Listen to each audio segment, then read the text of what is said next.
ನಾವು ನಮ್ಮ ರಾಜ್ಯಾಧ್ಯಕ್ಷರಾಗಿರ್ತಕ್ಕಂಥ KP ನಂಜುಂಡಿಯವರ ಒಂದು ಸಾರಥ್ಯದಲ್ಲಿ ಸಮಾಜದ ಎಲ್ಲ ಸ್ವಾಮೀಜಿಗಳು, ಸಮಾಜದ ಹಿರಿಯರು, ಮುಖಂಡರು ಅಷ್ಟೇ ಅಲ್ಲದೆ ಕರ್ನಾಟಕದಲ್ಲಿರ್ತಕ್ಕಂಥ 30-40 ಲಕ್ಷ ವಿಶ್ವಕರ್ಮ ಸಮಾಜದವರ ಹೋರಾಟ ಸುಮಾರು 2 ಹೋರಾಟವನ್ನು ಮಾಡಿ ನಮಗೆ ವಿಶ್ವಕರ್ಮ ಅಭಿವೃದ್ಧಿ ನಿಗಮವು ನಮಗೆ ಸರ್ಕಾರ ಕೊಟ್ಟಿದ್ದು ತಮಗೆಲ್ಲರೂ ಗೊತ್ತೇ ಇದೆ.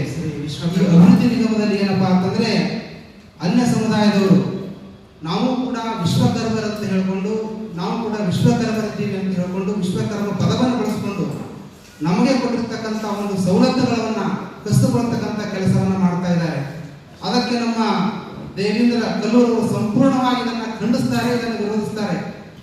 ಅವರ ಜೊತೆಗೆ ನಾವು ಕೂಡ ಅದನ್ನ ವಿರೋಧವನ್ನು ವ್ಯಕ್ತಪಡಿಸ್ತೀವಿ ಅಂತ ಒಂದು ಮಾತನ್ನ ಹೇಳ್ತಾ, ವಿಶ್ವಕರ್ಮ ಅಭಿವೃದ್ಧಿ ನಿಗಮವು ಬಹಳ ಹೋರಾಟವನ್ನು ಮಾಡಿವಿ. ಸರ್ಕಾರ ನಮಗೆ ಅದು ಕೊಟ್ಟಿದ್ದು ಅನ್ಯ ಸಮುದಾಯದ ಪಾಲಾಗ್ತಿರೋದು ಬಹಳ ಒಂದು ಖಂಡನೀಯ. ಹೀಗೆ ತೋಬಾರದಾಗಿದ್ದವರು ನಾವು ವಿಶ್ವಕರ್ಮರು ಮೂಲತಃ ಪಂಚಕಸುಬುಗಳನ್ನು ಮಾಡಿಕೊಂಡು ಬಂದಿವಿ. ನಮ್ಮ ಕಸುಬುಗಳನ್ನು ಕೂಡ ಅವರು ಕೂಡ ವಿಶ್ವಕರ್ಮರು ಅಲ್ಲದವರು ಕೂಡ ಪಂಚಕಸುಬುಗಳನ್ನು ಮಾಡ್ಲಕತ್ತಾರ. ನಮ್ಮ ಕಸುಬುಗಳು ಅನ್ಯ ಸಮುದಾಯದವರು ಕೂಡ ಮಾಡ್ಲಕತ್ತಾರ. ಅದನ್ನು ಕಸುವಂತಕ್ಕಂಥ ಕೆಲಸ ಅನ್ಯ ಸಮುದಾಯದವರು ಮಾಡ್ಲಕತ್ತಾರ ಖಂಡಿಸ್ತೀವಿ.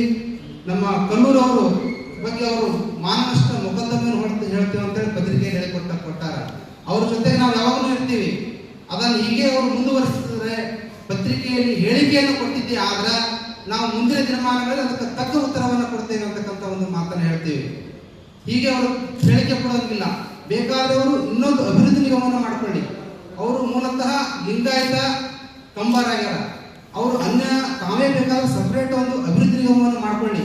ಅದನ್ನ ಬಿಟ್ಟು ನಾವು ಸುಮಾರು ವರ್ಷಗಳ ಕಾಲ ಹೋರಾಟವನ್ನು ಮಾಡಿ ಕಾನೂನಾತ್ಮಕವಾಗಿ ನಮ್ಮ KP ನಂಜುಂಡಿಯವರ ಅಧ್ಯಕ್ಷತೆಯಲ್ಲಿ ಎಲ್ಲ ಸಮಾಜದ ನಮ್ಮ 30-40 ಲಕ್ಷ ವಿಶ್ವಕರ್ಮರು ಹೋರಾಡಿ ಅದನ್ನು ತೆಗೆದುಕೊಂಡು ಅದನ್ನು ಕಸಿದುಕೊಳ್ಳುವಂತ ಕೆಲಸವನ್ನು ಮಾಡಿದ್ರೆ ನಾವು ಮುಂದಿನ ದಿನಮಾನಗಳಲ್ಲಿ ಅದಕ್ಕೆ ತಕ್ಕ ಉತ್ತರವನ್ನು ಕೊಡ್ತೇವೆ ಅಂತಕ್ಕಂಥ ಒಂದು ಮಾತನ್ನ ಹೇಳ್ತಾ ನನ್ನ ಮಾತಿಗೆ ಸಮಸ್ಯೆ ಎಲ್ಲ ಗುರುಗಳ ಸಿಕ್ಕಂತ ನಾವು ಅಲ್ಲೇ ಚರ್ಚೆ ಮಾಡಿದೆವು.